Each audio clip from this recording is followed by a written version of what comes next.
Greetings, travelers. I'm Josh, I'm Kahi, and we're the Genshin Genshin guys. guys.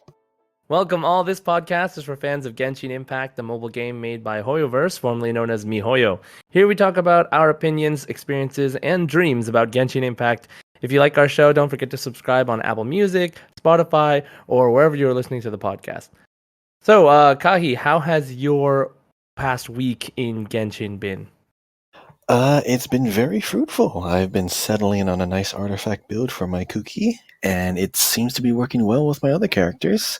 I guess the other character that makes it work is Kazuha, but still, Kuki plays a bigger role than I thought she would be playing, so I'm kind of glad I found a good team comp finally. Nice. And, just as a sneak peek for next week, we will be talking more about Kuki, isn't that right? Oh yes, we will be talking very, very much about the Kuki debacle. Okay. So for me, I've just been trying to get some good artifacts for my Kuki as well. Trying to try something really unique with like physical damage and stuff, but I'll talk to you about it next week as well. Definitely just having fun experimenting with different builds. Great. So guys, thank you so much for joining our podcast today. I'd like to introduce our topics for the day. We'll be talking about three main bullet points. First one is just general Genshin news. Not a very long topic because most of our podcast today is about the news, considering that yesterday was the 2.8 Summer Odyssey update. And we have lots of content to go over, our thoughts and opinions on the new stuff coming to Genshin with this next patch. So hopefully you guys are interested and strap in for a riveting conversation about new Genshin content. And at the end, after we talk about the officially announced content from the live stream, I want to take some time to talk about leaks. There's been a lot of leaks recently. Maybe some of you that are interested have seen it, but we want to go over some of this today and our thoughts on that. Now, if you're not really interested in hearing about leaks or you don't want to hear about it, I will timestamp when the leaks are and when to skip if you want to go past that. But it will be at the end of the podcast, so don't worry. The bulk of our conversation is going to be about officially released Genshin news. So with that said, I'd like to get started and move to our first quick section, which is Genshin official news. Besides the leaks, besides the live stream, and I guess the main thing that I want to talk about is that starting last week, Genshin announced that they have compatibility with the game cloud gaming streaming service GeForce Now. So this is really great news for people who own a Mac, for people who have older devices maybe that are having trouble running Genshin in its current state. As long as you have a good internet, you're going to be able to use cloud gaming to connect to a computer and a server. For like Nvidia, the company that makes GeForce Now, the service, they have computers ready to play different games remotely, and Genshin has now been added to that list. So all you have to do is sign on, and you can play the game at max settings. As long as you have good internet, you shouldn't experience too much lag, but I tried it myself. It is pretty great. So hopefully those of you out there will just have more access to this game so that you can play it. And you can also listen to our podcast. So what do you think about this, Kahi?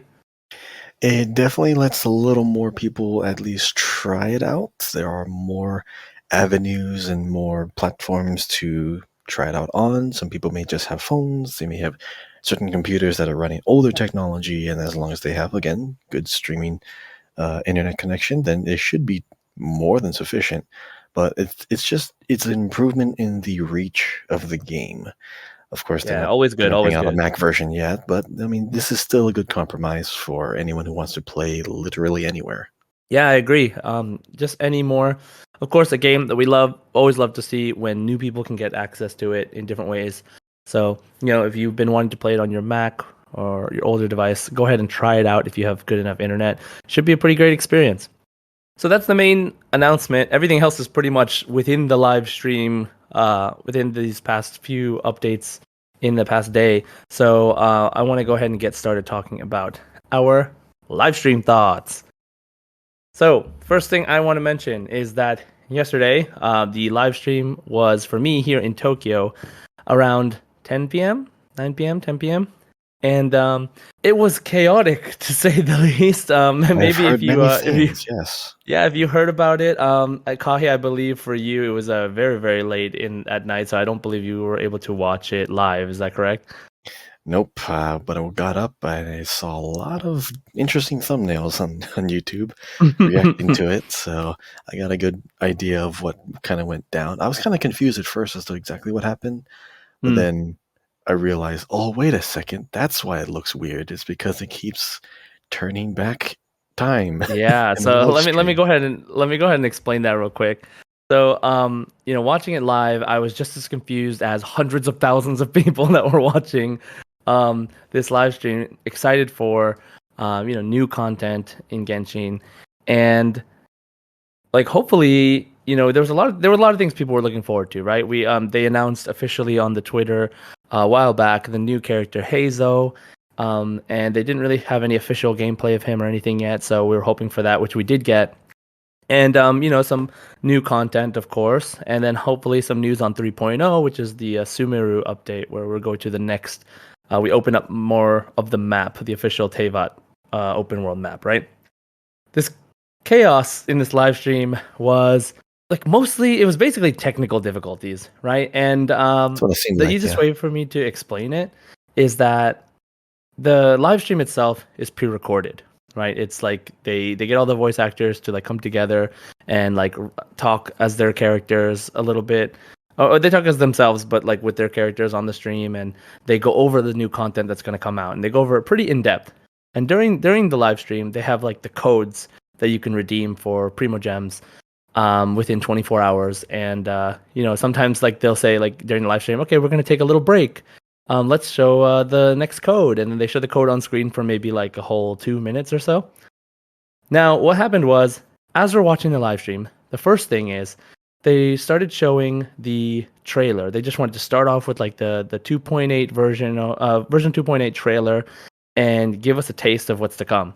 But unfortunately, as the trailer was trying to play, the stream kept lagging. So there kept coming up this buffering icon, buffering, and then like it would play for a little bit, and then it was like buffering, and like many people just like me started thinking, oh, maybe it was my internet, like maybe it was me.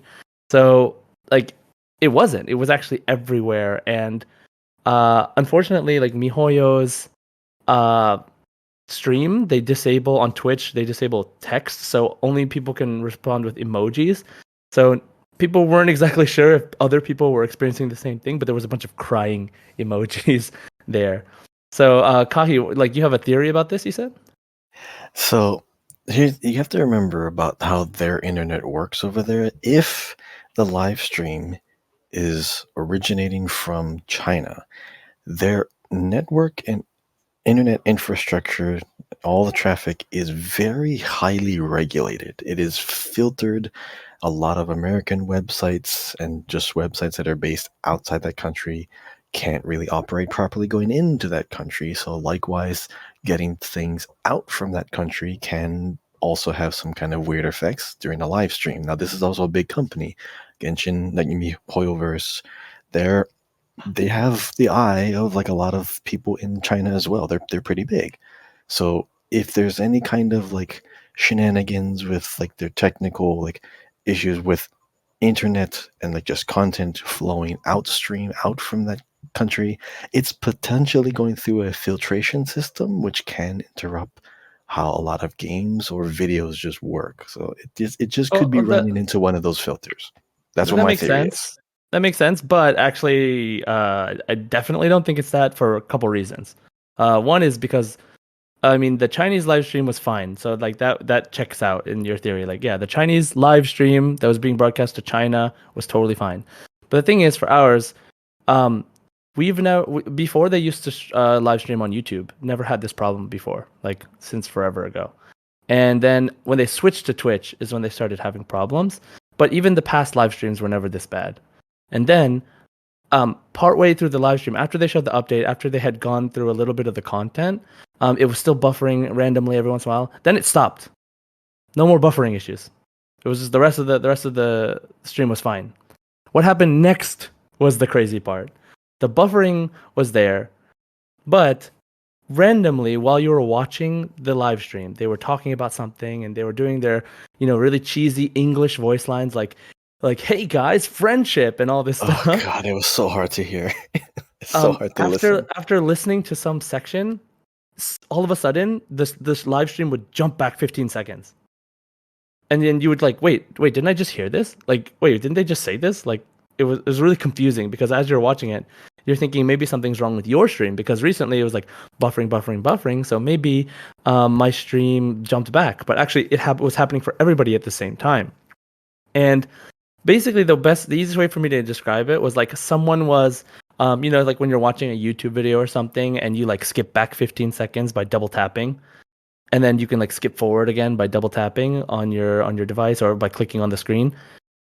It was like that was happening multiple times, like while we were watching it, like on accident. Like just in the middle of a sentence, they would like jump back.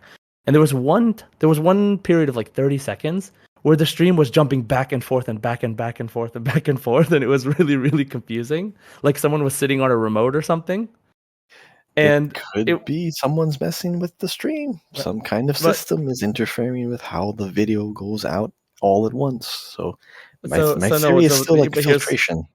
but here's what happened. So like when we were watching one part, like they were showing new content, then it would just jump back to the screen with the redeem code, right? Like it would just show like a code and just show music. So like Oh, they'd was be that talking during the 1 second. reveal? So that I think also that is, happened. yeah. So right. So like that was happening during the live stream, but then at the very very end, they were talking about so what I actually did was I was watching Tectone, one of the streamers. Yeah, I saw And I was his watching reaction. his stream. Yeah, I was watching his stream and his reaction because I needed to see if other people were experiencing the same thing I was, right? Because I was watching it live on the official channel. But once I was watching Tectone stream, I was like, okay, so they're experiencing exactly the same thing. And so they were jumping around, and the stream, it was literally like someone was playing a video, and they were skipping, like clicking different points in the video and skipping around. And then when we got to toward the very end, the guys were saying, hey guys, like thanks for watching the live stream. We hope you had a really fun time. We're really excited to get for you guys to play Genshin Impact and all this stuff. And then like they were about to say like bye bye, and then Tectone was like, I swear if they don't say something about Sumeru, I'm gonna be so angry. And then it jumps back. It jumps back to the last code, and then it goes back to that section where it says, "Hey guys, thanks for watching the live stream," and it did it again. It And repeated. then and Tecton's like, oh my god, just get on with it. And so like we got to the end where the screen goes black, and they're like, is that it? And then like you hear like a little girl's voice, and you start seeing Sumeru. They start previewing the next chapter, and for 5 seconds they show like green trees, and everyone's like, wow. And then boom, it cuts back to the The last code. code. And then Oh man. Techno's like, "Are you kidding me?" He like just shouting, and The then all normal of a Tectone sudden, voice. the redeem code screen goes black, and then I think it started again, like the girl's voice, and then right when they get to the same section where they're showing like they're actually showing the what Sumeru looks like, it cuts, and then it says, "What? Thank you for watching the live stream," and that's it. It's the end screen, and it was just the most confusing like experience, like way to ruin a major reveal for hundreds of thousands of people. And so like everyone's saying like, oh man, someone's gonna get fired or something like, or I don't know, but it was so crazy, like how such a big company who has done this multiple times before with almost no problems at this point during a major reveal for their next big content update has some weird technical issue that just makes it seem like somebody was just clicking the wrong buttons. Like that's really what it felt like. It felt like someone was accidentally pressing the wrong buttons. It didn't feel like a filter issue. It didn't feel like like a network thing. Like it was like somebody has a controller somewhere and was pressing the wrong things to make the wrong things happen at the wrong time. And it was really it was really painful to watch. So yeah. So anyway, that's the preface for how everybody experienced the live stream as it was happening. And just want you to know, like, that on top of the content that we got, it just made it seem more like okay, like great, you know, this content Some people is called it a not. slideshow. Yeah, it's not. It was just like it was really hard to to watch. I don't know how to explain it better than that. But anyway, yeah. Now looking back on it, it's hilarious. But you know what's funny is like there have been so many leaks recently that some people were saying like maybe it's MiHoYo getting back at the community for leaking their information. So So, but I mean they I don't believe torture that, but you themselves know, for this. right? No, anyway, they're gonna get a lot of backlash on this. They already apologized, sort of, and everyone's like, "Where's our free Primo Jams and all this I stuff?" knew it. Someone's gonna ask for it.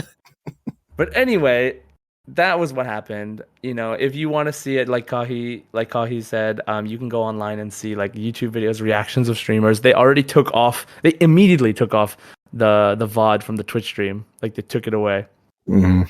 as soon as it was over, and you can watch the you can watch the full version on YouTube if you want to just see this live stream yourself. But yeah, put it up on So YouTube. Just mute the audio, turn closed captions on, and just just let it run. And then you'll yeah, know everything. You can skip ahead every 10 seconds, and then you'll still get all the information you need. The rest is just banter between the characters, yeah, as it is with every live stream, right? pretty much. And so yeah, so I want to talk about the actual content on that live stream. So we'll just take it one topic at a time, and we'll go down the list, and we'll just talk a little bit about if we have any thoughts or anything about it. If not, we'll just move on to the next topic. How does that sound, Kahi? Sounds good. Okay, so let's get started. The first thing that I want to mention is that this update will show. I mean, we'll have a new area, most likely on a different section of the map, similar to the chasm or similar to the way the teapot is. But there's going to be the Midsummer Archipelago, which is like supposedly very similar to the one from version 1.6, which, if you remember, had like Klee's storyline about Klee and her mother. But this time is gonna be a little bit different. But the cool thing is that they will have a lot of really unique domains and things there, which we'll talk about in a second. So, do you have any like anticipations? Like, is there anything are you excited for this, Kahi? Like the return of this area? I want to know because I'm pretty sure that was the archipelago where you had to like lift the islands out of the water. Is that the one? Right. Or is that a different one? Okay, so that one.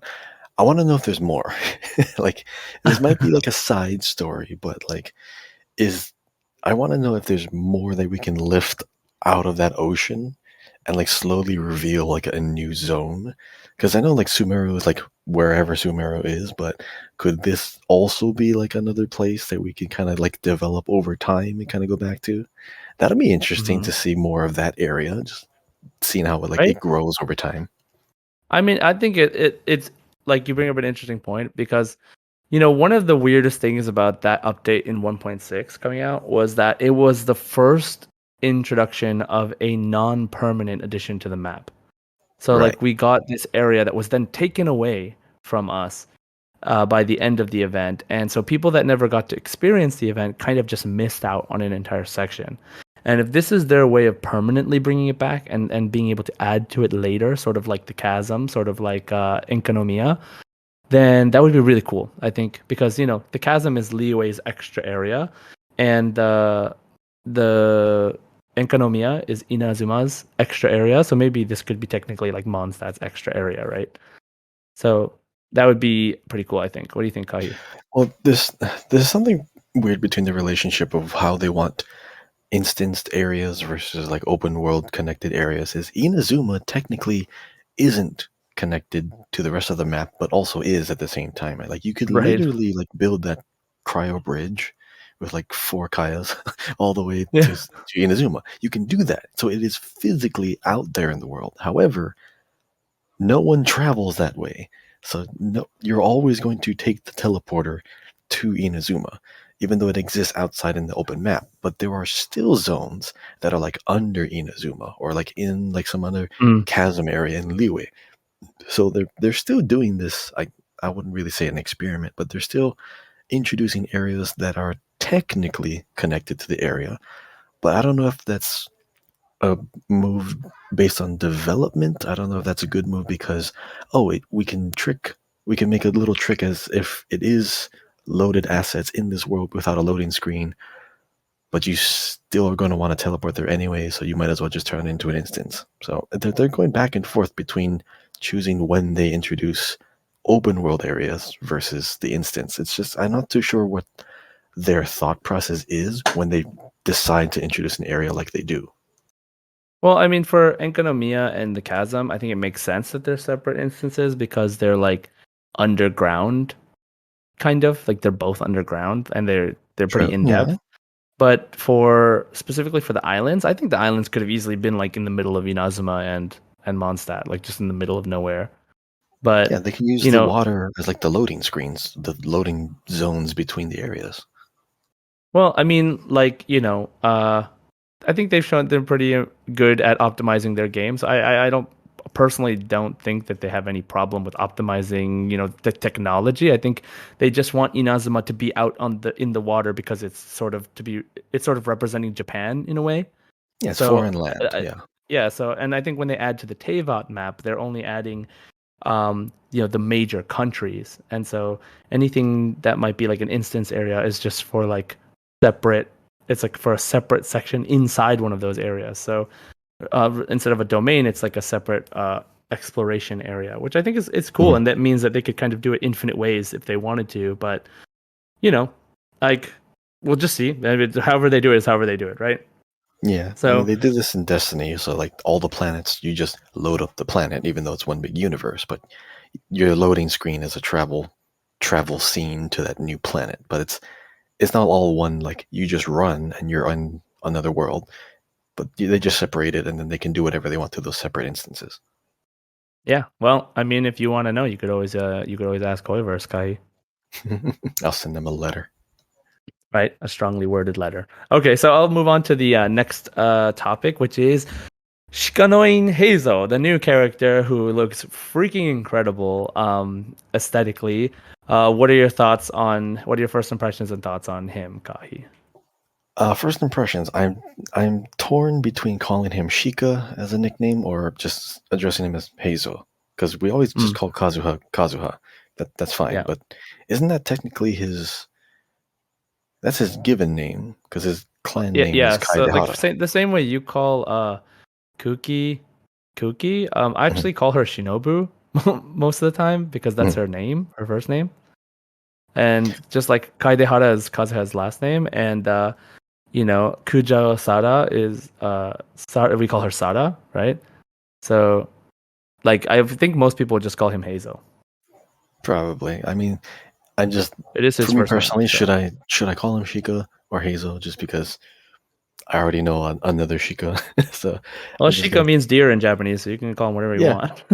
Yeah, but yeah, that's my first thought when I heard the name. Like, what should That's I your call this first. guy? Okay. What about your thoughts on the character and his aesthetic and his game play style? As everyone already knows, he's a Catalyst melee user. I already love that. I absolutely love that because it is a great twist on how you play the game. But then you have to roll for this character, otherwise you're not gonna. It's not gonna matter. But But I he's a like four how they're star, doing that. Yeah, so he is a 4 star, so he will be more attainable. You have more chances to attain him than a 5 star specifically. yeah. Hopefully, I only have like 4,000 gems. Yeah, well, we'll see. And so yeah, so we have Heizo coming out. As far as the banner information for those that are interested in wishing for him, which I think you should be because he's really really cool. Um, he he will be the featured 4 star character in the Kazuha and Klee rerun banners that start when the new update drops, supposedly around July 13th. So if you're interested, save up your primos. There's no guarantee to get him because he's a 4 star. So, you know, good luck. And the second half of the update will be around August 2nd, and it will be Yoimiya will be returning. We don't know who her featured 4 stars are yet, but I'm a Yoimiya main, so I'm personally looking forward to this. I don't believe I will roll for more constellations, but I definitely encourage those who are interested in Yoimiya to get her because she is great. By the way, as far as like Heizo, my first impressions of him, I agree. Like melee catalyst user is a very very cool twist on the catalyst weapon type, showing that they can be really flexible and really creative with the limited weapon types in the game, even though there's no like fists.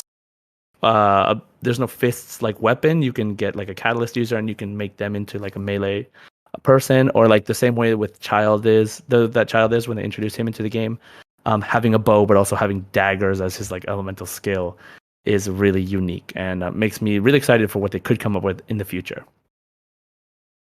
The thing about the animations that Hazel is using now is because like Hmm. other characters, especially 4-star characters, use very similar combat animations as well. So you can do like a charging attack with a claymore.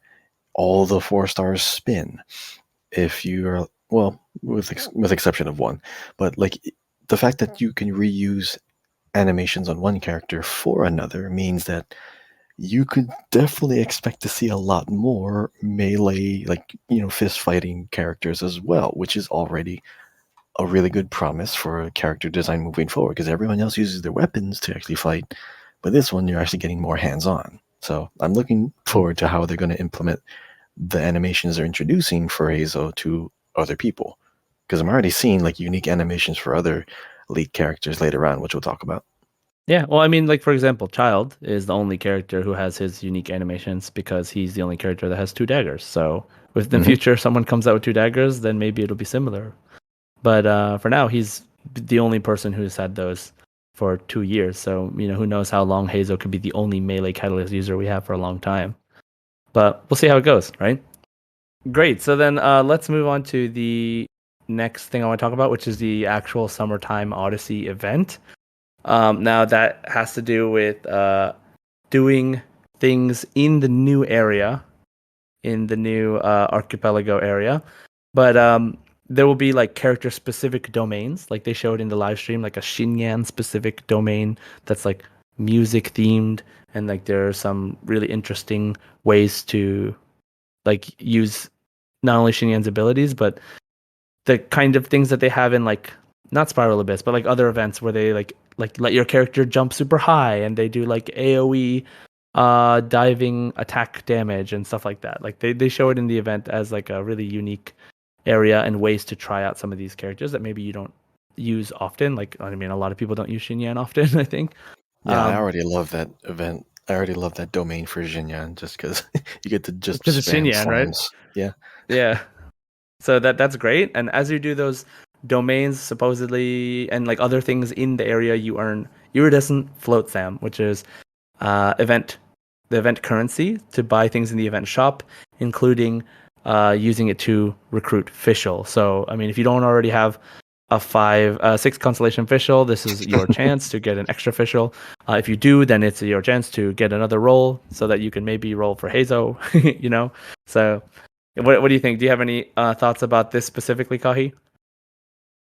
I'm gonna be honest, I'm not really that impressed with like what I saw so far. I'm sure there's like Mhm. more levels, but we really only saw like a really small version of Yeah, it. very small. Yeah. Yeah, I need to see like the full, I guess, map of that little event because it just feels very contained. Not too much room to Hmm. move around. I mean, I know it's a platform. You go from one platform to another. There's very little room to move. But if you're only like going from one little island to one other little island and that's the end of the map, that's just it feels a little lackluster. But they did pack a Yeah. lot of things happening in those spaces. Like you have hilly trails over here, you have coins you gotta collect, you got things that you gotta break down, and you have a moving boat. That's cool. It just feels Right. too small.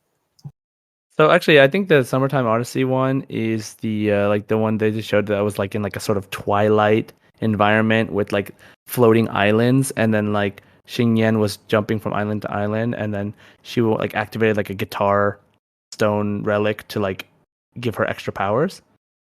Oh, And that's the one. Okay, I'm getting the yeah, that's summertime that's mixed the with a Summertime. different one. Yeah, summertime. Yeah, I'm that's the thinking next it's all one. out in the water. Right, that's the co-op event, which I'm going to talk about next. Ah, okay, cool. Yeah. So speaking of that, yeah. So we have Summertime Odyssey. They didn't really show a lot of it though, to be honest. So, we will see how that goes. Apparently, there's other character specific domains, assumably from the, like the preview, possibly like official domain with like a castle or something, and then, uh, what's it called? The other domain with Mona. Mona was also there, right, with Fischl and Oz. So we'll see what happens in those character specific domains. So the next thing I want to talk about was the co-op only event, which you just briefly mentioned, which is like you're Hmm. on a floating raft with one other person for the mode that they showed at least. You're with one other person trying to defend the raft, traveling from area to area on the ocean, fighting enemies, and you collect coins to keep the raft going and keep it moving. And like it's cool because it's co-op only event. I feel like we don't have enough co-op things in the game. Definitely more reason to play with friends. There's also supposedly two other event modes, one called a raid and one called descent, but I don't believe they were explained yet. So they want us to check it out when it comes out. So hopefully those are fun as well. Maybe even a 4-person co-op mode. But yeah, so like you were saying, Kahi, we don't really know enough about it to be like super excited about it. It just looks kind of normal Genshin kind of event, like Hmm. um, Well, small area to the small area thing. yeah, the one where they call the raid. Here's the thing, because I mean, I come from an MMO background. Anytime you have the word raid in your game, that sets a really high expectation for me. So, like a raid, I am expecting like huge dungeon-like area with like mobs and a boss with next to another boss and like huge treasure at the end. So like if they're using the word raid, it carries like a certain meaning to me. So it's my expectations are already really high for that. And if they didn't show anything, it's either really good or maybe not big enough that they show it on the live stream. So I'm cautiously optimistic for that specifically. Well, I mean, the way I see it is this is Genshin, so it's not going to be anything like a raid in an MMO. Raid is also like a normal word that people use for Mhm. other things, like True, true. just raiding something. And I think like since they have pirates and things, and pirates raid villages and stuff like that, that could be a Pillage. that could be a thing. So maybe it's just you attack a bunch of hilichurl towers in the ocean. So maybe it's actually really boring. We'll see. But Who knows? yeah. Everything we do is a raid. I mean, I would rather it be like you said, an MMO style raid where we go with like Oh, that'd be 16 great. people co-op on like one boss or Yes. something. True co-op. So yeah, we'll see how that goes. The next thing that we want to talk about is the Resonating Visions event. So similar to version 1.6, there's going to be like conch shells scattered around the islands to learn more about the history of the islands, the story of the islands. And just like before, when you unlocked a special outfit for Barbara, you now unlock a new outfit for Fischl, which is German. In German, is called Ein Immernachtstraum, which means in English an evernight dream. And it changes her physical appearance, even her eye color, I think. And it is a 4-star outfit, right? So this one is pretty like Genshin-y in that like they want you to have reason to explore the island. You get rewards. Not only do you get the outfit when you get enough of them, but you get like primo gems as well as uh, other things. What do they call that? Like books and things. So yeah, did you do that last time, Kahi? When they brought the islands, did you find the conch shells and get the Barbara outfit and stuff? Yep, got the barber outfit. Never used her after that. I wanted to. I really did. I wanted to put her on a team because I needed healers, but I'm like, eh, I'll save the resources for someone else. Like, I don't know why I just don't level Barbara, even though I know she's a good healer. Something about it just like tells me you don't need to. You can put it off. There'll be Do you other have characters Constellation later. 6? I think I do. Hold on, let me check. I'm pretty sure I already have it, but I just haven't found a team for her. I used her with Child and someone else, like for like electro. What's it called when you electro charge? Mhm. And like because Barbara's a catalyst user, I was able to throw on Thrilling Tales so I can power up Child before I actually bring him out. Oh, the Dragon Tales book? Yeah, Thrilling Tales of Dragon Slayer. Yeah. I call it Dragon Dragon Tales. Tales? Yep. Wait a second. Is this a Yeah. collab I didn't know about? Reference. Reference, hidden reference. Yeah, I have a C6 Uh, Barbara, but I have no team for her because like I don't want ah, to use the same character in another team because yeah, if I I get a get character, what I you need mean. to use them. Yeah, well, we'll see, right? We're gonna have more characters eventually, more teams. Hopefully, we'll get more team slots. I would love more than four, eventually. So we'll see how that goes. More buttons. Yeah. Also, it'd be nice if they had those like artifact gear presets that we could like move across Loadouts, characters. please. Yeah. Well, we'll see how it goes. Okay, so the next other event thing that they have is going to be called Hidden Strife, which is Deluxe event. Similar to the Phantom Flow event, which is a bunch of fighting with different combat objectives. Gives you a chance to use Deluxe new outfit called Red Dead of Night, which supposedly has different effects, um, which we didn't really see. They showed him doing his elemental burst, but it didn't look that different. Um, I think it was the but they idle said, animations. oh yeah, maybe. I mean, they said effects, so like I know his hair is different. But they said it's the first 5-star outfit. So not an outfit for a 5-star, but a 5-star level outfit, which implies you could have 5-star level outfits later for 4-star characters, right? Which is really cool. Um, Mm, that's sound so logic. Yeah, I can see yeah, that. because like supposedly the difference between a 4-star and a 5-star outfit are that the 5-star outfit actually changes something about the character. Like they had to put in a little more work, right? They either changed the physical model in some way, um like not just the clothes but like the physical model, like the hair, or the effects, sound effects, added voice lines even is possible. So we'll see what happens, but it's going to be only available to purchase in the in-game shop with real money, just like the other 5-star character outfits like Kaching and Jean were. So what is it, Kahi? So, okay, since we have this new system slowly making its way into the game, so now we have confirmation that animations can be tied to an outfit, which means they can stuff this outfit file or set or whatever code they're stuffing with other stuff that they can do to change the character instead of changing it from a base level. So it is then possible they could also use this to augment people's abilities, maybe like purchasable equipment, but it's in the form of a costume or like an outfit. So older That'd be cool. characters could be, yeah, older characters could get 5-star equipment or outfits this way from the shop instead of farming for artifacts to make them really powerful. Just buy the outfit and maybe they're better. Who knows? Oh, I think it's going to be cosmetic though, right? I don't think they're going to introduce stats into these items. Hopefully not, but like they've shown they can change animations or introduce no Mhm. animations and attach it to the character, so that animation could be linked to their combat as well. Because if they are doing something to Deluxe abilities, that is the beginning of a system they're introducing.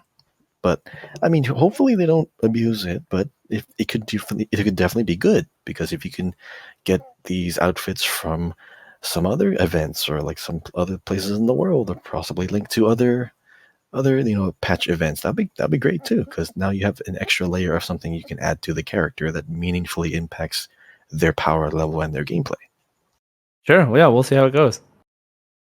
Okay, so let's go to the next event, which is the Ever Motion Mechanical Painting. So, this is, as soon as I saw this, I was like, oh, this is one of those things where you don't have to actually play Genshin. So this is like one of those Mini puzzles, game. which I enjoy. I enjoy the mini games. I'll admit, like I think it's a great way to get free Primo Gems. It changes it up a little bit. Some of them are really interesting puzzles. Aesthetically, this one's really cool. I like the way the gears work. But basically, you're going to be taking a bunch of gears and sticking them in different orders, different size gears to make the box or whatever it is turn.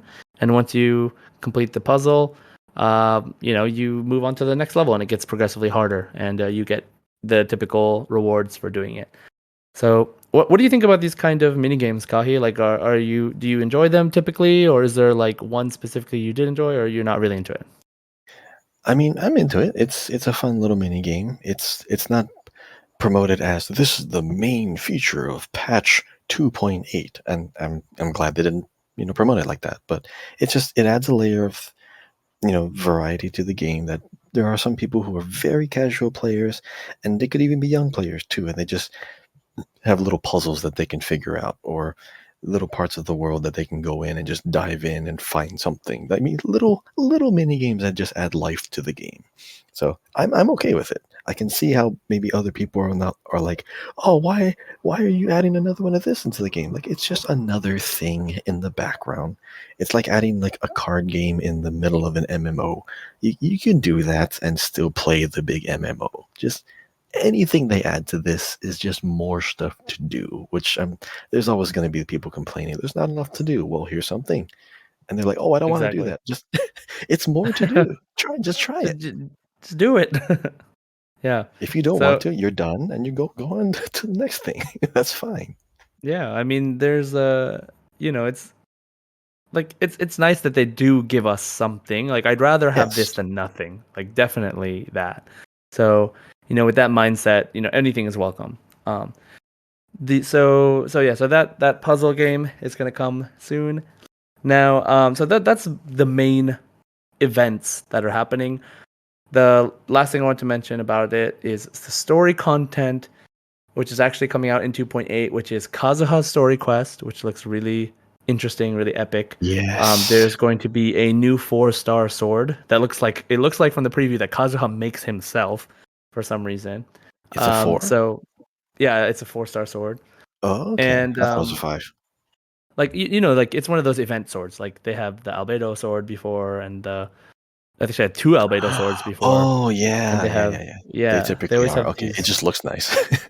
Yeah, I like it I like the looks really design. cool. Yeah. So Kazuha Story Quest and a Heizo Hangout event, which is really cool because typically they give us. I mean, obviously, I think they kind of alluded to Heizo being in Kazuha's Story Quest, but Heizo's Hangout event is nice because it's really cool to get to learn more about the 4-star characters who don't get so much screen time. What's up, Kahi? What do you think? Have you done all the hangouts or just a I few? haven't done any Hangouts. Are you serious? I've done Noel's Oh, first come half. That's on. it. I've only done that. None of But them. this is my to-do Really? list for the game, like to get not only Primo Gems but also to learn more about the 4-stars. But I really want to start from Shinobu's Hangout quest and then just go do all the other ones. Just cause. I What about mean, you? it's great. It's not everyone's brand of tea. That's fine. I understand, but it is a great way to just learn about a character that everyone's interested in. Yeah. But I'll admit I don't hang out with any of the guys because it's Well, just weird. I mean, but like I think that like Heizo being a detective is kind of interesting. So like if you're gonna go solve a crime together, it kind of has more purpose. But like if you're just gonna go get an ice cream with Chung Yoon, I think it's like yeah, I can pass. but free Primo Gem. So Yeah. Can I share one thing I learned that I had yeah, no go for idea it. about? So, I mean, since Kuki's a hot topic right now, did you know that Kuki was supposed to be a shrine maiden? Yeah. They Yep. mentioned it in Mhm, the story for the last mhm. event, the Right. Yellen event, right? But did you know that she actually was, not just was supposed to be, but actually was? And she has a sister there. Oh no, I didn't know that. Yeah, Interesting. Is it's that in the through a Hangout hangout event? event. Yeah, wait, hold on. This is a big deal. In a hangout event, Mhm. it's a pretty big detail about a character we should know. So like the little, it's not like twists or like cliffhangers, but there's pretty big pieces of information about these characters in those hangouts, and it's it's it's not like something that you just have to like sit there through. Like a lot of the things that they talk about, themselves, it's actually pretty deep, especially Beto. Beto has a pretty cool hangout event quest, and I'm like, much respect to Beto. Yeah, I mean, I'll definitely check them out, and maybe we can do a Hangout event episode where we talk about Oh, let's I just would do love all that. the Hangout events, and Hmm. then we'll talk about the Hangout events and talk about what our favorite ones were and stuff. One at a time. There's a lot of Yeah, hangouts, so much dialogue. yeah, so much hanging out. But yeah, so that's like Heizo's Hangout event, Kazuha's Story Quest. Those are the new story content. The expected release date is July 13, as per like the official MiHoYo post that was posted. There's I guess they say expected release date because it's possible to be delayed, but as far as right now, that it will be in about 10 days. So at the very very end of the live stream, like we mentioned earlier, they revealed Sumeru finally. Now Yes. some people, there's Sumeru's image for some people is also like sort of a desert, which this isn't like a leak or anything, but just like rumored that I heard that like maybe they will introduce the desert later. But like what they showed was very lush forests and very green areas. Also like sort of a beach area. And it was very, very uh I thought it was really aesthetically pleasing, very, very nice visual, dendro-y feeling. So what did you think about the reveal, Kahi? I love the like aesthetic, of course. I love the fact that there are in that one of the last shots, like you were looking up at the sky, but you see like these big lilies or like clover type trees overhead. It gives a sense of like scale. Like you know those are supposed to be like a small plant in the other continents, but when you look at it over there, it's huge. So you feel like you're like in a larger world just because you're seeing things that are typically smaller, but in large. So it adds to the filling effect. Like I go into this area, I am like I am minuscule compared to what else is out here. I don't even know the actual scale of the zone yet, but it just feels huge. But Mm, there's something about like now that I see how Sumeru looks, and knowing that we were expecting, or like people were just expecting like more sands and hmm dunes and everything. Like we haven't seen any Dendro characters yet, right? Because we haven't Right, been to an area that had a Dendro vision at all. So like Dendro's kind of hidden away from the rest of the world, right? right. So Besides supposedly maybe Baijo from the Boo Boo Baizu, Pharmacy, what is his name? Baizo, Baizo, Baizo, yeah, yeah. And the snake. The snake is yeah, and hilarious. the I love the snake, yeah, snake. yeah. But yeah, my idea is that Sumeru being such a like as hotspot or like culmination and like concentration of the Dendro characters, I have a feeling the Dendro Archon or the Dendro God wanted to just hide away and create their own little paradise and have nothing to do with outside. I'm sure they're probably gonna not like outsiders as much because if all the Dendro is over there, someone or something wanted to only be over there. So that's probably hmm going to be a focus of the story. Yeah, I mean it's so dendro-y, and it's like so separated. I'm really curious because like it's supposed to be uh like we have to move to the left now on the map, right, of Tevat. So like next to the chasm, supposedly like that area. Once you go past there, um, like I wonder like why it's the way it is, but like maybe they'll tell us. Maybe like what you're saying is maybe that's part of the story. So it'd be really interesting to see what happens. But yeah, so like yeah, Sumeru, we basically got nothing. We got like a little girl's voice talking who is like, rumored to be the possible Dendro Archon.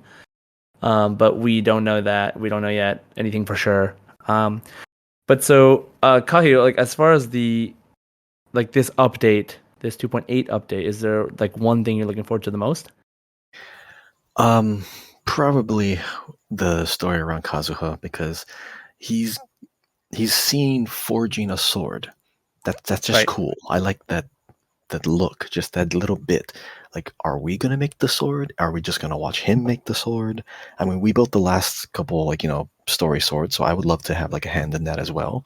What Right. does that mean? Because his family is the used to be like the armor smiths or like the swordsmiths. Like they're famous, and like if he's getting back into it, is Kazuha going to be maybe playing a more prominent role in Inazuma? Is he going to be less of a wanderer? Is he going to have position? Like we have um, we have Hazel in the picture now when he seems to be friends with Kazuha. Is that meaning that's his gateway into like a more centralized role in Inazuma itself? Because Kazuha's kind of been like this leaf on the wind kind of guy, but I'm But he curious to was see what important, he's. right? Well, he was really Yeah. important, but how is he going to evolve as a character and prominence in the story overall? I want to see him more involved. Yeah, it's really interesting. Um, like Kazuha is not only like, really like a fan favorite gameplay wise, but I think that it'd be really nice to find out more about him because there's no this is basically the Kazuha hangout event, right? Like the 5 stars don't have hangout events, so like their stories are their hangout events, and I'm really curious to hear more about how Kazuha is now.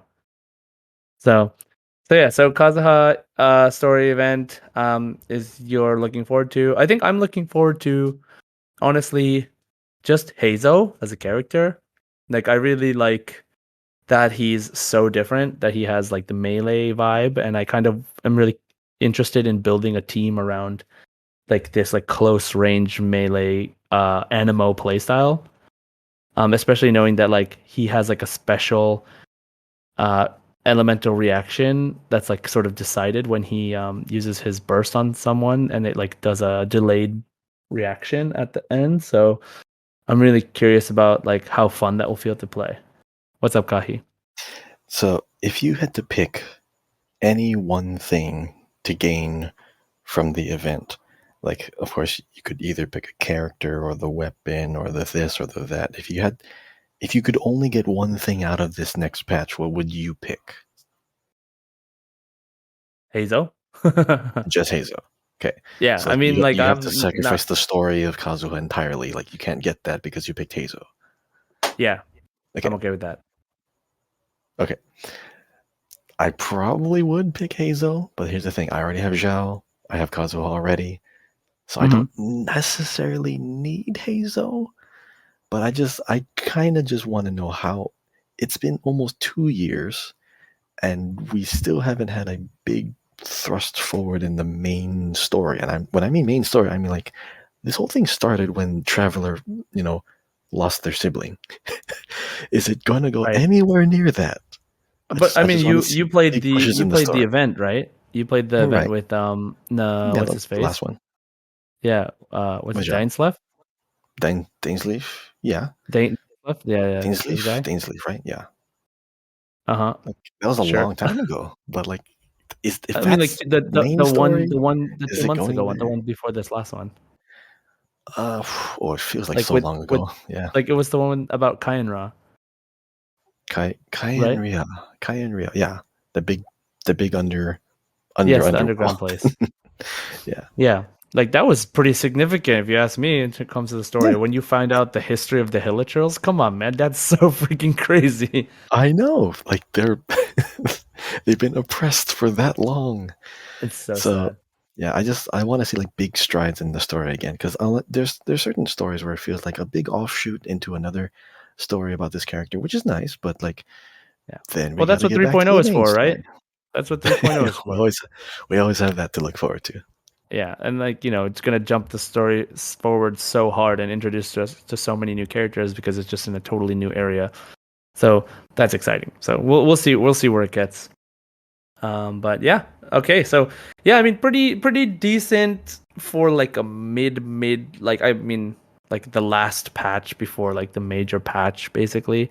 So I think it's got some pretty decent stuff in there. Obviously, Kazuha is hugely popular in the community. So I'm really excited to do his story anyway. But so the next thing I wanted to talk about was leaks. And I want to talk about this now because these might get confirmed pretty soon. So for those that are interested in not listening to the leaks, I will put the timestamp in the description of the podcast. So if you want to skip, just go ahead and skip ahead to that time. But we're gonna go ahead and get started talking about leaks right now. So I'll give you a chance Close your to pause ears. or skip. So we're gonna get started in 5, 4, 3, 2, 1. Okay. Thank you for listening. Thank you for being here. We're going to be talking about leaks right now. Now, these leaks are mostly about the upcoming characters that are based in the Sumeru region of Genshin, and we have quite a lot of leaks to look at. To be A honest, lot. myself, I haven't looked at all of their playstyles videos, like leaked videos of all their playstyles yet, but I definitely have seen their designs, like their supposed um like names and aesthetic and weapons and all this stuff. So we'll see. We'll go across them in the order of this chart that I have here. So I'll just go over each one really quickly. I'll just briefly mention them. And Kahi, I just want your first impressions. Like just first impression of like what do you think about this character? Are you excited for them? Are you not excited for them? What do you hope that they are like? So I'm gonna go ahead and do that real quick. Okay, ready? Wait, which character? Sorry. I'm gonna go in order on the chart that I have. Okay, cool. All right. Okay, ready? So the first one is Kale. She is a 4-star Dendro bow, and she is the middle size of a female character model. So the same along the lines of Ayaka and Yoimiya and of that size. So Bow Dendro, she'll be in the 3.0 banner supposedly. She is green. She has green hair, very long-ish green hair, like short, long, like shoulder-length green hair. And yeah, so like what are your first impressions? She has like how can I say it? Like she has sort of a gold she has like gold accessories, green hair, um, and she's a bow user. So what do you think of this so far, Kahi? I'll be honest. I see 4-star. I see bow. I gotta pass. If I had to save my gems, I have to save up for the characters I know I am going to incorporate into my team. Of course, this can all change the moment I see her actual finished kit and her abilities. At first glance, I'ma say, Hey, I'm gonna send you nah. pictures. Okay, I'm I'll gonna send you probably. pictures. I could easily be changed, yes. But at first glance, when I see that, I'm not a bow main. I'm not a bow user. Yelan was a Oh, very big exception, but I gotta say no for now. She could be good, look at but these I pictures, think I'm man. good. You're Yeah. not convincing me. I mean, it's still. Okay. I'm sure Anyway, she's so fine, but in some of these leaks, she has like kind of bandages on her, and she's healer wearing maybe. like sort of a snow hat. But like interesting because like the other picture here is a little different. But yeah, anyway.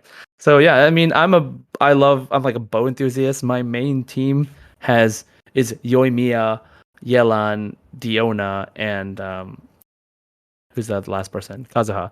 So three bows, three bow users.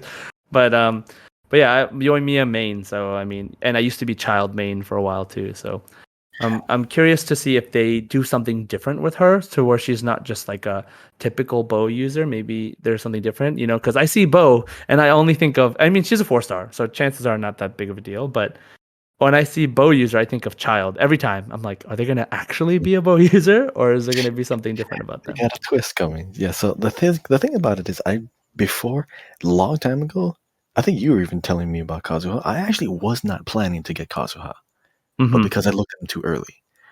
The moment Uh, his official trailer came out and showed his skill, I mm. knew that was going to be a great character, and that's what made me get the character. But if I did not see that video, I would have missed the banner entirely. So their official marketing did actually help you out. Yeah, I need to see the actual like finished, finalized kit and abilities and everything. Even just sometimes even combat animations. But until I see that, I'm gonna say Mm. nah. Okay, so it's a no go for you. I mean, definitely, I like the aesthetic so far. It's a 4-star, but I like the green hair and stuff. So I'm into it. We'll see. I got to see the trailer too. I mean, it's 4-star, so you'll get it eventually. So it's not that crazy. But next is Dory. Dory. I don't know how they would say her name, but she's 4-star. She is the smaller female child model, same as Chi Chi and Klee. She is an Electro Claymore user, so watch out, Beto. So we have this. She looks like a kind of like a Miko. She looks like Yai a little bit. Like she has like pink hair and like kind of like it looks like a ribbon or like her hair tied up. That makes it kind of look like ears. She has like very exotic Middle Eastern kind of flourish. Like she has like see-through dancer pants, I guess you could say. Kind of hard to explain, like silk. The MC And Hammer. she has little glasses, like little gold glasses that sit like on the bottom of her nose, so you can still see her eyes. But yeah, this is definitely the kind of characters I was thinking of seeing for Sumeru. Um, so I'm interested in seeing how she turns out. But an Electro Claymore user, a small one. What do you think? Yes. So here's the thing. I've already Yes, you seen. just think yes. I'm just kidding. Well, let me elaborate before people already start drawing questions in their mind. So I've already seen a few of her animations. Okay. Just those few already already makes me think she's fun. She's a fun character because she does not. No one else moves like this. Is she the I one with the like. pets? I'm pretty sure she's the one with the slime, and the Mm, slime is attacking, I and see. Oh, here she's it is. moving I'm around gonna. in the slime. That I love. Now, this also could mean that the animations for this claymore user could be faster because she's not swinging. Of course, like she's tiny, she can't really swing as fast. Oh But my if something God, you're else, right. see, if something else is swinging it, her attacks could be the fastest claymore attacks ever. That's Yeah. I'm hoping that's the case because it's Electro. I mean, it's not really the animal. Animal's more known for speed, but this could be great for Claymore lovers. So I'm Okay. really hopeful for this. Okay. So this is like kind of what we were saying about like Catalyst users being being a little bit like more free because of like the way Hazo is being presented, like as a melee Catalyst user. Um, he so like this introduces a new like way that like a creative way that someone can be a Claymore user, right? Exactly right. So hold on, I'm actually looking at Kali's gameplay now, and she does look like a typical bow character. She has like a really interesting AoE ability that like is very dendro, like it just pops up like out of the ground, like it's all grass. So it looks like a typical bow user. But then I'm looking at Dory's gameplay, and like you're saying, she's kind of like think like Jasmine from like Aladdin. She has like a very like or like Magi, right? Like a really like genie-esque Yes. vibe, like a Jin vibe. And so she gets this like this slime ghost that she sits on and it attacks for her while she sits cross-legged on top of it. Pretty sure And that's an she electro. can yeah, it's an electro slime, like ghost looking thing with like a really funny face. And I think it's implied to be the sort of Jin, like a genie, because when she does her charge attack, it looks like it turns into like a lamp, and then when she does her elemental ability, elemental skill, it does turn into a lamp, and it's like tethered to her. It's very cool. Wow, this is very interesting. Okay, so I'm just gonna look at these as I'm going and just like say like what I see because I'm already looking forward to that character. Yes. so fun. Okay, Dory. Okay, definitely a yes. Definitely an interesting character. Oh my god, we have so many characters. All right, let's try to get to this as soon as we can. Okay, so next is Tainari. Okay, 5-star boy character model. So the younger male. Same with Venti and Chungyun and Xingqiu. And Dendro Bow user. 5-star Dendro Bow user boy. Okay. So have you seen gameplay of this guy yet? I think I have, and I gotta say, I'm not really impressed. I can't see the utility.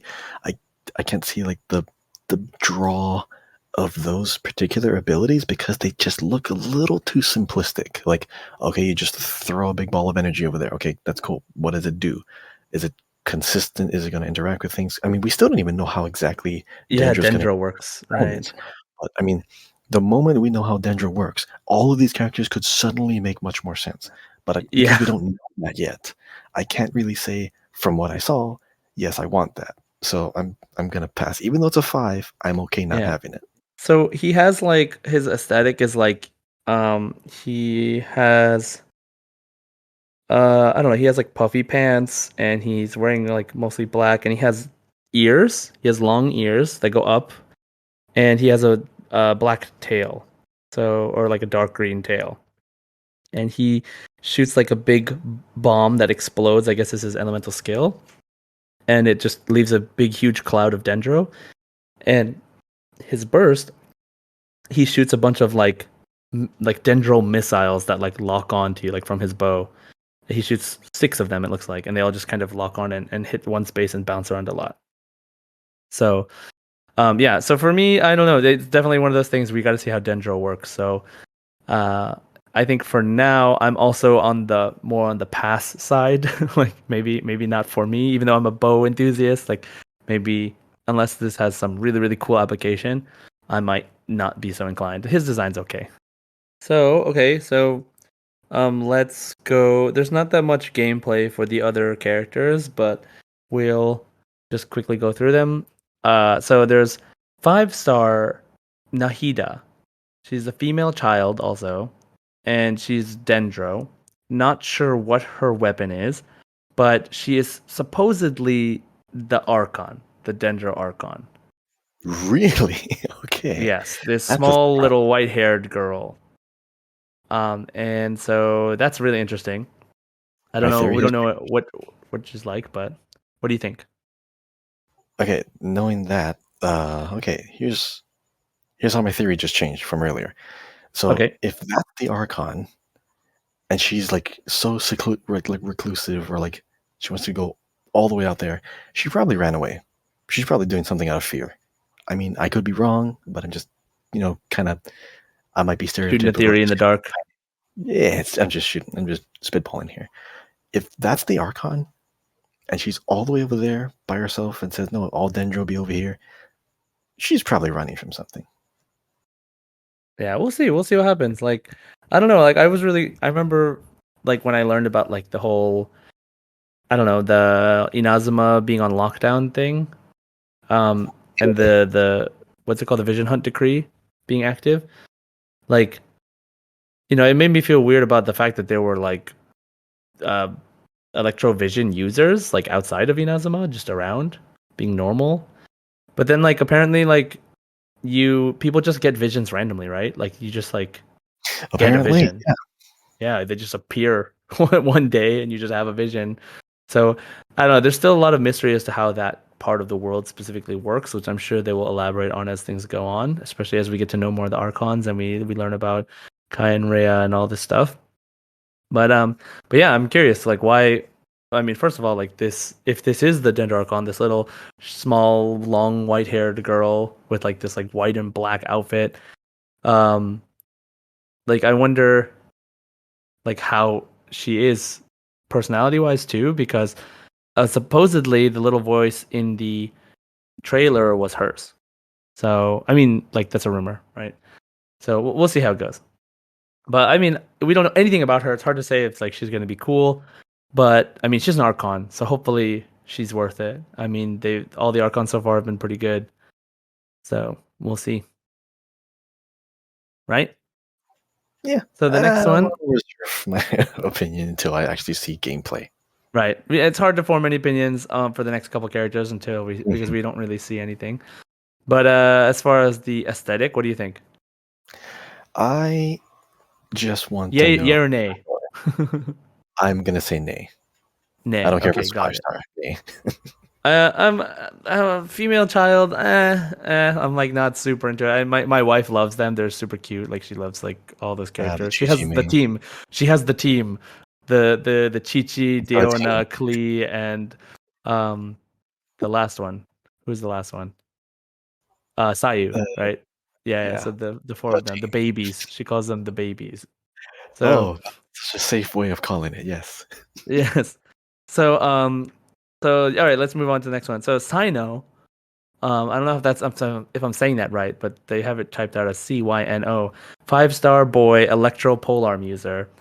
He is from the trailer, the story trailer. If you go back and watch the version 1.0 story trailer that previews all of the realms ahead of time, they show like this boy with like an Anubis style outfit. He's like kind of light skinned and um, he has a spear, a polearm. When I saw him, I thought he looked so cool, and I was like super excited. I really loved like the Egypt aesthetic, right? So, we have this sort of jinn, like genie aesthetic thing going on, and then now we have this like Egyptian sort of aesthetic going on. Supposedly, Sumeru is like a mix of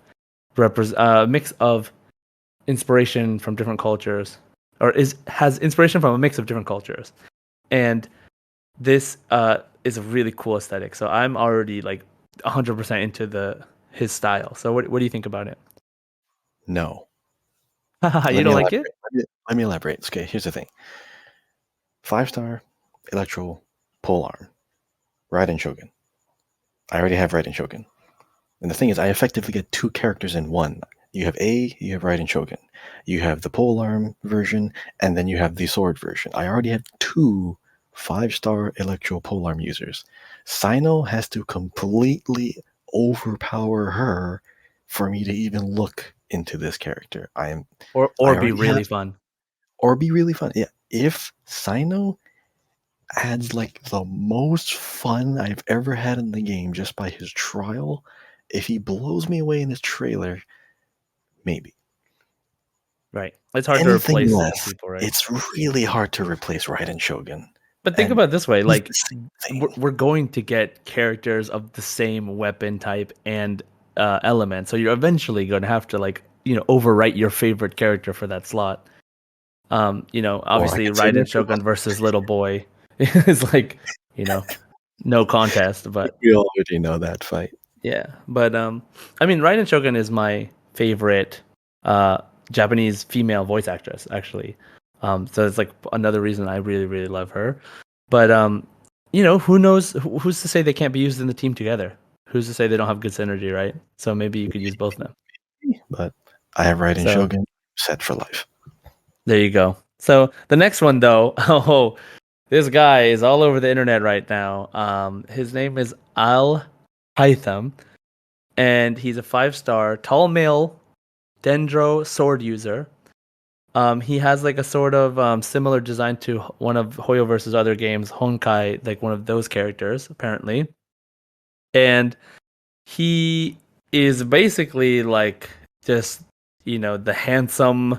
He basically looks like Zhong Li, but if Zhong Li was like a Dendro character, like he has that vibe, like just really serious and really badass at the same time vibe. So I don't know. He looks super cool. I can't say anything. We don't know about his gameplay or anything yet, but his character aesthetic by itself is very, very cool for me. So, well, I don't know. Like, have you seen the pictures of him? Like, what do you think of him, Kahi? From the basic things that I've seen so far, a 5-star tall male Dendro sword. Uh, nah, I'm good. Okay. Also, he's a guy, right? So, Yeah. Eh, I have Zhongli. I think I'm good. okay. So let's move on to the next one then. Nilo, Nilou, they spell it. So we have a little bit of gameplay of her. She's a 5-star girl, a hydro sword user, and she's a dancer. She has red hair. She has like very exotic dancery. Again, think like Middle East style exotic dancing vibes. And her gameplay is a very smooth animation. She's like jumping and spinning around, kind of like as if she was like ice skating almost. But she has like water Mm-hmm. effects. Very very cool looking character. So I mean I'm definitely into it. What about you? I like it. Yeah, I can already see good team compositions because of what I can see. It's very wide AOE, and she attacks Mm-hmm. around her. So, which means Kuki could also be a very good addition to this because she also attacks circularly, like in a radius. So, if you can just be a Mm, ball of destruction and still have like forward facing attacks, but still attack around you, that's great. You just go to mm, anything and you don't have to worry about dodging or like attack behind you or like redirect. You just go straight, land in the middle, everything around you is dying. I like that. Animations are nice. great. If she's a dancer, that also could really imply her combat animations are going to be smooth and fluid, like Eula. Like Eula was really hard to put down for like a team, even if I didn't have Mm-hmm. like the best stuff for her. It's just the fact that when you were attacking with a Claymore user that dances, it's mesmerizing. I want to Yeah, see it's more really of this cool. character. So this is a very strong maybe, but because This it's is a very a five strong star, maybe. no, because like this character is coming out in like what 3.1, 3.2 potentially. Yeah, so like 6 months from now. I mean, I have to save up a lot for a 5-star. But if there's other characters around this character, I gotta be sure if I this is see, I the see. one. But this is very, very Yeah. strong, very high on my list. Nice. Okay, so that's Nilo, and then they have someone who we don't have a name for. She's a 5-star, tall female hydro polearm user, who basically has like a Cleopatra-esque design. This is 100% yes from me. What about you, Kahi? What say you? Yes, Our but not first hydro 100% polearm yes. user. That is true. But because I know less than the other characters, I don't even know her name. Tall female hydropolar. It's a yes, but not a very strong yes. Would I pick this over Nilo? Not right now, no, because I've actually seen more of Nilo. See, the more information we get, it helps. I'm Of still course. putting Nilo above this one. Okay, I see, I see. Well, so there we have the Cleopatra girl, and then we have Deya, who's like recently become like the community is really taking a liking to her aesthetic Yes, too. She's one of the only dark skin. The Cleopatra has also too, but she has like darker skin, like similar to Xinyan. And she has like straight up like cat ears or something. She has exotic clothes, but with like armor, so she looks like kind of like more like a warrior. Um, She's a tall female pyro claymore user, so maybe the new Xinyan, the new D-Luke. And so she has, we don't know what stars she is, we don't know when she's coming out, but like aesthetically, she's really cool. What do you think of her aesthetic, Kahi? that's a very strong yes from me. Yeah, Yes, agreed, you have the 100%. tall female, you have the pyro, you have the claymore, and then yeah, that's definitely that's a yes. Very Nice. strong. Yes, Very yes. very much. So and the last one here is, I mean, there's some other names on here, but we know nothing about them. We just have names and female, female, male, male. But I'll end this leak section with Scaramouche, who we know as a character already. Will you do the Fandango? And 5-star boy Electro Catalyst, supposedly 3.2. He might be a weekly boss as well. So the same way Child is a boss, and you can play against Child with Child. Maybe you could play as Scaramouche against Scaramouche, and um, just he has really interested a lot of people in his design and his story, being like one of the clones of A, or so like that's pretty interesting. And yeah, we'll see how he comes into the story, how he comes in as a boss, and what his gameplay will be like. We have no idea. So, I mean, what do you think about Scaramouche so far? Like, what are your thoughts on him as a character in the story? Okay, that's a Freddie Mercury song, "The Queen," right? What was the word after Bismillah? Bismillah. No, we will not let you go. Yeah, there you go. No, Let him go. very loud. No, I mean, dude, Electro. I have a I mean, lot what of. do you think of him as a I have. story? What do you think of him as a character in the story? He's trying to be a villain. I just can't really cite. You don't know his motives yet. I mean, he's been scorned. He's been like treated badly in the past. Okay, I get it. That's fine. Like you want to get back to the people that wronged Wait, you. didn't he like I do something understand to that. help you at one point? He drugged you. He poisoned you. That helps. I'm just kidding. Oh, God. Okay, that's the last interaction we had with him. I'm sure he has his reasons. He's not treating you at all with respect. He thinks he's above you. He thinks he has all these pieces that go according to his will and everything. He's trying to be menacing.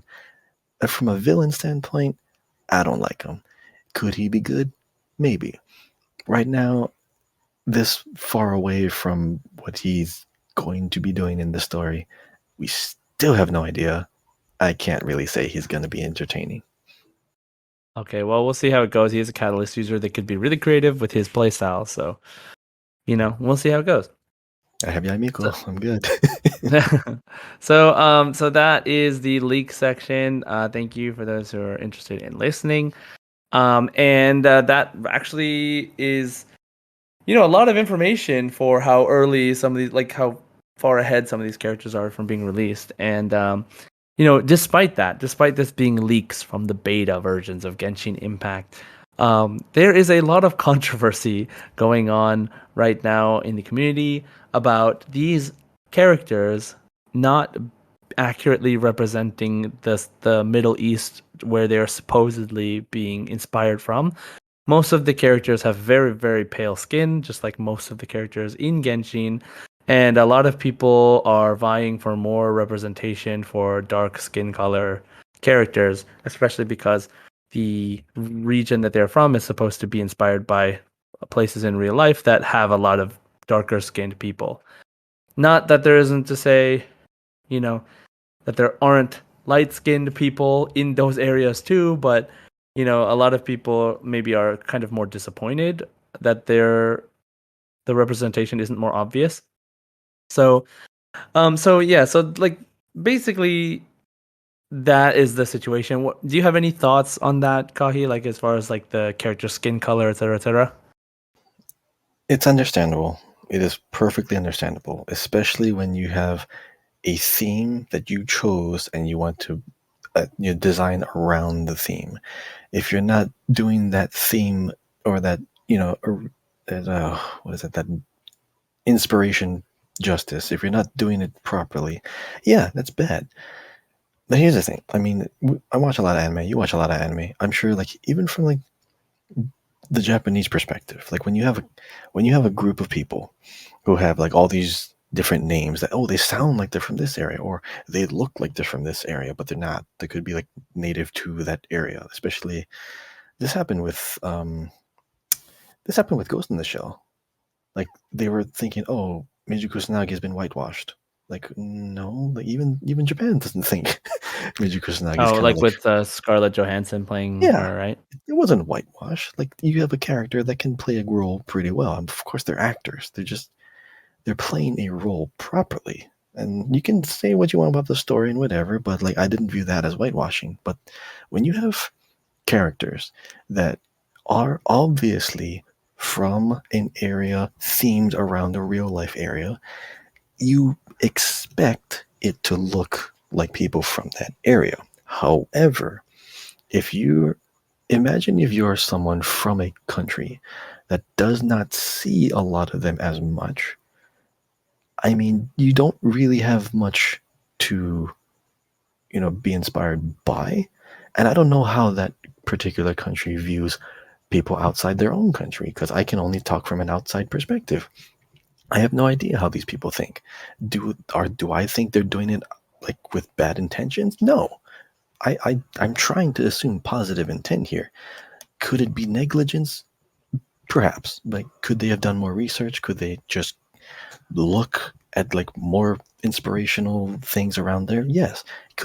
Is there always something they could do to please a certain type of group or people? Yes. But am I going to fault them for it and hate them for doing this? The characters look great.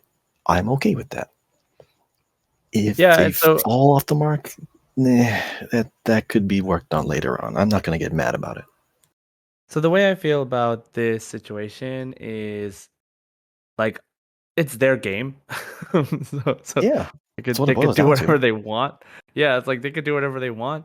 I the fact that they are that they mentioned or that they said or that they showed in some capacity that Sumeru would be influenced by, these countries, this region of the world. Just because they say that doesn't mean that like like how much inspiration they take or how much they decide to make it like the realistic in the real world. It's totally up to them because it's a fantasy game, and it's like just because like people in that region in real life look a certain way, maybe in their game they want it to look a different way. And I understand how people feel about wanting representation in things, but I also don't think it's necessary to like force representation into something you love because you want it if it's not the choice of the people. Right. Like it's not Yes. like they're misrepresenting a culture. They're gathering inspiration from a certain area of the world and then creating original characters in an original world. So, you can't say, no, this character should be more this way if you're talking about this country. But it's like, but it's a made up world and a made up game and a made up character. And so I think that people, really just like to get, I don't know, they just like to be loud about things like this because um at the end of the day, it's a game that you don't have to play, and that it's actually not negatively like it's not saying people from the Middle East are all white. Like there's nowhere you look at this game and say that that's what their intention is. You know what I mean? Like Mm-hmm. that's not what it's about. It's so I understand wanting to see representation in any capacity in like LGBT, skin color, culture. Like I understand wanting to see those things more, but there are many different works that that do represent those things well.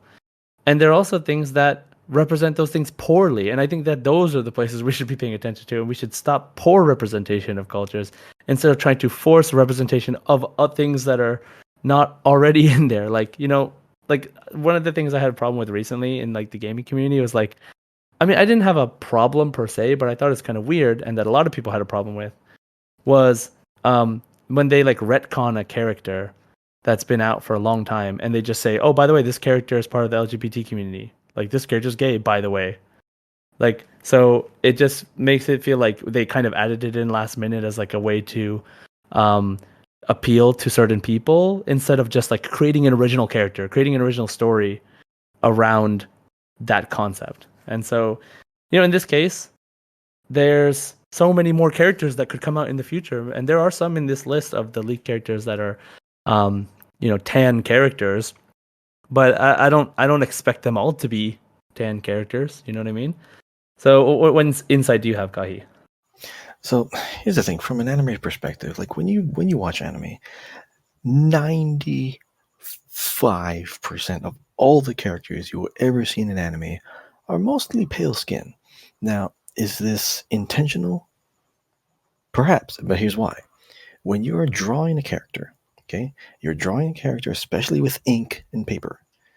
If your character is too dark skinned, you can't add as much detail to the character because of how they're being drawn and animated. If you have a character whose skin is a little bit lighter, you're able to add the detail onto it. You're able to see expressions better. You're able to see the cracks and crevices of like objects better. It's not like everything has to follow this certain rule. It's because hey, what is the goal that the artist and the designer is trying to go for?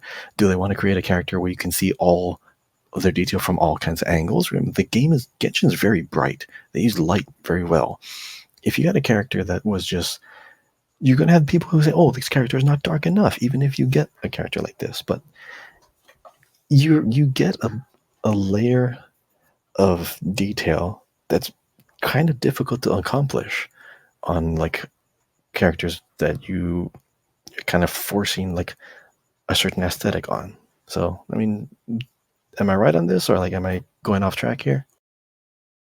Well, like that makes sense from like if you're trying to think about it from like, oh, like how did manga happen? Like you're thinking of like trying to get into the artist like state of mind when they're like drawing things. But another insight as far as like why many things in anime and Japanese media and even Asian media are the way they are is because actually in like as someone who studied Asian culture in college as my major, um, pale skin is actually seen as beautiful.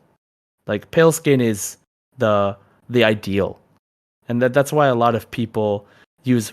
That's why, like for example, geishas and like a lot of Japanese models use a lot of powder and white makeup to make their skin look more white because there is a beauty in the paleness. And it's kind of like the moon, you know what I mean? Like there's a lot of references to that kind of makeup being like the moon. So, maybe just naturally in because of the culture that they grew up in, that like having pale skin and pale characters makes them look more attractive, and so that's what they do. It's not. That's a good point. I don't think it's about white people. I think it's just about aesthetic and design and like designing a character a certain way. So yeah, so maybe there has to do with like the history of manga, the history of drawing characters, but I also believe that there is an influence from Asian culture across all cultures. Knowing that Hoyoverse is a mostly based in China company. You have something to say, Kahi? Yeah, I mean, overall, I'm not going to assume the intent of the designers, and I'm not going to assume that the design is going to be like something meant to be. Sorry, I'm rambling here. I'm not going to assume that people are intentionally designing it to be racist. I'm not going to assume that. If there's a long investigation that turns out that they were, fine. That's what it turns out to be. I'm not going to assume that people who make a game are doing things maliciously. You can come up with your theory or however you want, but if reality is just this is a character, this is what they look like, I'm going to accept that. If this game has this, I accept that. If that game has that, I accept that. If that game has something I don't like, okay, I'll go to this other game. It doesn't have to be this big of a deal, but I understand why it gets to people because it's their perceptions, their feelings, and of course, everyone's feelings matter on the internet. So that's how they want to interpret it. Fine, but I'm not gonna assume everyone in this whole ordeal is evil. So you know what's funny about this situation is I saw a post of someone. I think I mentioned this to you before, but I saw a post of someone sending a letter to Hoyoverse saying, like, hey, I wish that the characters had more dark skin representation, etc., etc. Referring to the leaked characters. So like this Oh, is you were like a telling me about letter. this. Yeah, this is a letter to the company about something that they're not supposed to have seen because someone broke contract and illegally leaked this information to the public, and now the public's going crazy, and now there are people messaging the company about it. Like, so they got a response saying something like, hey, so actually those characters, there's no, those characters aren't released yet. They're not officially announced yet. So, basically, uh, it's still in development, and we appreciate your feedback, and we'll think about the community and things in the future. But then basically we're like, why are you giving us feedback about stuff you're not supposed to know about? So, the community is like up in arms about this thing. A lot of the people in the Mhm. community, and they're not supposed to even know about it. And so honestly, this just makes me think that people are going to that Hoyoverse is probably going to be even more strict now about their characters, because I don't believe that they were leaked on purpose. Even though that's like a marketing strategy supposedly for some places, like where they leak things on purpose to get people excited. I think a lot of these leaks are coming from people who just straight up, broke contract because it's very far in advance. A lot of unfinished characters and things. So we'll see where that goes in the future. But that's basically what I have for leaks right now. So yeah, we'll see how MiHoYo Hoyoverse responds in the future to these Good old to Mihoyo. these to this feedback, and we'll see if maybe things change. Maybe they decide to dark skin some characters. Maybe they just decide, we design these characters a certain way, and we want you to respect us for it. Maybe that's their stance. So whatever they do, I still love the game. They obviously put a lot of care and time into the game in general, and I'm enjoying it now, so I will keep playing it. So, Same. all right, so that wraps up the show for today. It was a very, very long one. We had so much to talk about. But thank you for listening, and please leave us a comment and a review if you liked our show. Please leave a 5-star review in the form of a question. We may answer that question on the next episode of the podcast. Also, don't forget to subscribe on Apple Podcasts, Spotify, or wherever you are listening, as well as following us on our brand new official Twitter at Genshin Guys Pod. So, everybody, once again, thank you so much. If you have anything you want to talk about, what you're looking forward to, what you're most looking forward to in the next update, what you want to see in Genshin, anything about our show too. If you have any recommendations, please feel free to write it in a review, comment, or add us on Twitter. So, thank you, everybody. I'm Josh. I'm Kahi. All right, and may all of your wishes be granted. See ya. See ya. Enjoy.